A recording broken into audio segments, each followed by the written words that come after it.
I've just had enough of being told what to do by people who have no idea what we do. We vote, and it's like it goes into the garbage. You see us struggling, what are we getting in return? And when I do make money, a whole bunch of it's going to government and programs that I don't support, I don't agree with. We had to open up an hour early because they were beating down the doors. I'm so excited I can hardly stand it.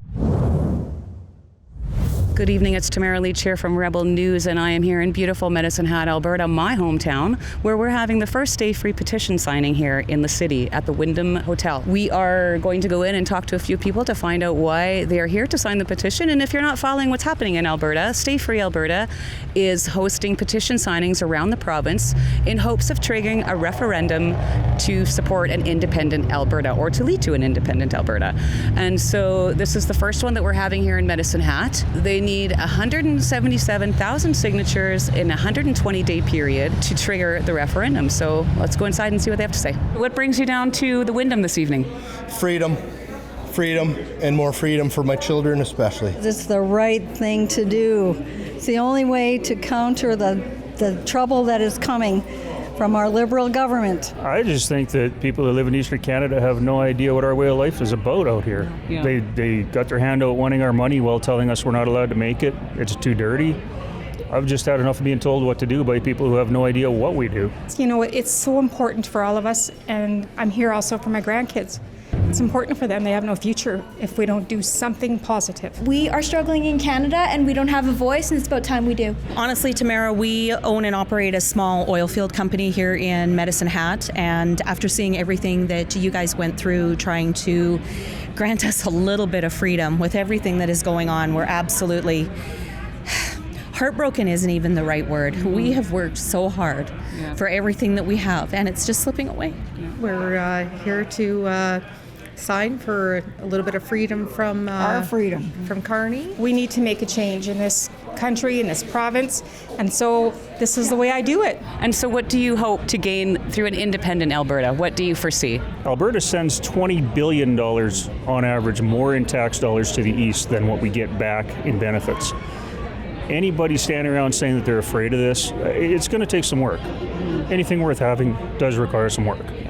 But that extra money that we can keep here in Alberta for healthcare, for education, for Alberta families, that's a big, big thing, man. We can at least have a say in our government, because as of right now, there is none. Mm-hmm. We vote, and it's like it goes into the garbage.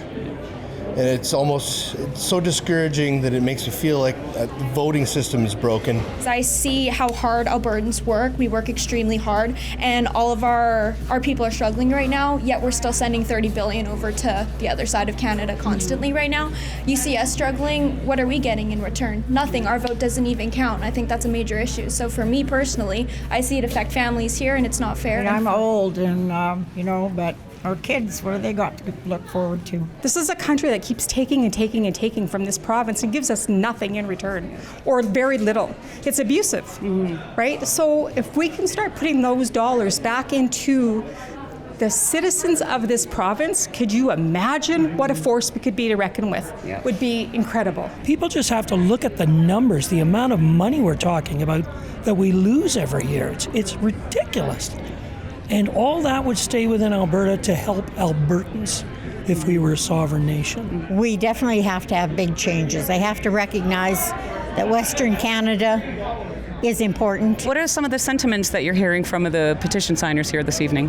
People are so grateful that we're here. I just say thank you, have a great day, thank you for coming, and they thank us in return for just being here and organizing it, and just giving them an opportunity to sign the petition. And everybody here just seems so happy and joyful and hopeful. I mean, not really the alt-right, scary, far-right, super mega, that they're trying to portray us almost as if we hid our guns in our trucks before we came in. Yeah, no kidding. There seems to be a pretty good crowd in there, I would say, wouldn't you? Yeah, they just hit 1,000 people in there right now. Oh, wow. A little woohoo! We had to open up an hour early because they were beating down the doors, and it's been going great guns ever since, so we're very pleased with the number of people showing up. A lot of concerns that I hear from people are things like law enforcement, national security, like a military, the healthcare, education, and all that stuff. So what do you have to say to those people that have those concerns?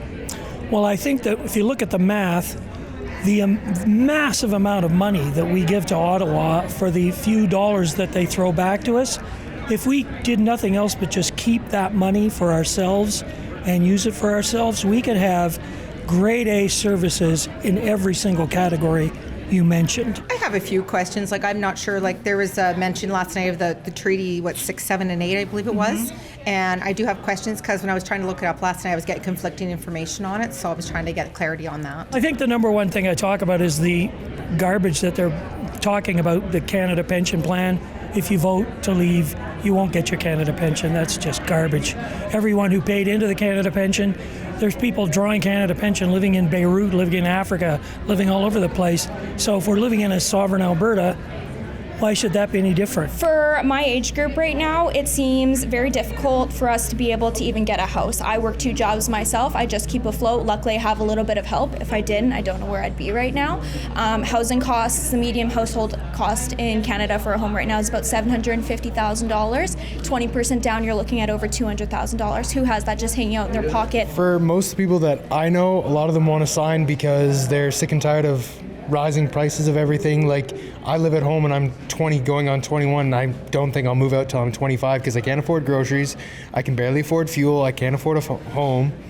Everywhere that I'm looking, rent is $2,000, $3,000 a month, and I'm not pulling in that much. And when I do make money, a whole bunch of it's going to government and programs that I don't support, I don't agree with. Housing for us isn't even an investment anymore. It would just be a depreciation. We're told to rent. We're told you can't own. It's not a possibility for you. Why is that our problem? Right. Because of the current economic status. Why is that something that we should burden? I've been watching the rallies. Obviously, I can't go to them because I'm under house arrest, but I've been watching a lot of them, and I feel like they feel like freedom convoy vibes for me. I see a lot of smiling people. I see a lot of hope. I mean, do you feel that watching these rallies that that's what this is like? Absolutely. Thank you, my hero. Oh, you did that for us all, and if it wasn't for you, there would be no hope left. It's the same as what we saw on our journey to Ottawa. Yeah, that's right. I haven't seen anybody who is unhappy. It's amazing, and you're right. It's like the Freedom Convoy. Yeah. People are just coming out of the woodworks. They're so happy that this is happening. I was in Calgary yesterday, and at the Big Four, and you probably saw all of the things on social media. They had that house packed. And for those that don't know, my mother drove the pilot truck that led us all the way from Medicine Hat, truckers in Redcliffe, to Ottawa. So she was a huge part of this also. So it's so good to see you, Mom. Yeah. Medicine Hat is the gas city. We're known for our oil and gas industry here, and it's definitely affected the community here. Absolutely. Oh, absolutely. You look at all the number of large companies that they're not even here anymore. And the small companies like us, we're slipping away. I love Alberta. I've been in Medicine Hat, Alberta my whole life, born and raised, and I love this province. We have everything we need here. We do. And so I'm proud to be here. I'm proud to do this. Fantastic. And Thank I'm proud you. of you for everything you've done for us. Thank you very You're much. a model. Thank you. Thank you. It is scary. Change is always scary, but you know what happens if you don't make change? Nothing. Exactly. Well, we have started a lot of great conversations here tonight and talked to a lot of great people. The demographics here are all over the place. We've seen elderly, we've seen Gen Xers, we've seen all of it. Really encouraging to see so many young people out here tonight also. And a lot of people expressing their concern for the direction of Canada and Alberta's place in Confederation. And not only that, but expressing their hope for an independent Alberta. Of course, living in the gas city, we have been directly impacted here by a lot of the policies of the Liberal government over the last few years, such as Bills C-48 and C-69 that have directly impacted a lot of the residents of this community. So we have seen the numbers here climb well over 1,000, as we just heard announced shortly, or not long ago. And very encouraging to see so many people out. As you know, here at Rebel News, we do not take a penny from the government. We are fully supported and funded by supporters like you. If you want to see more reports coming from the Stay Free Alberta petition signings across the province of Alberta, please feel free to visit our website at independentreports.com. I'm Tamara Lich with Rebel News.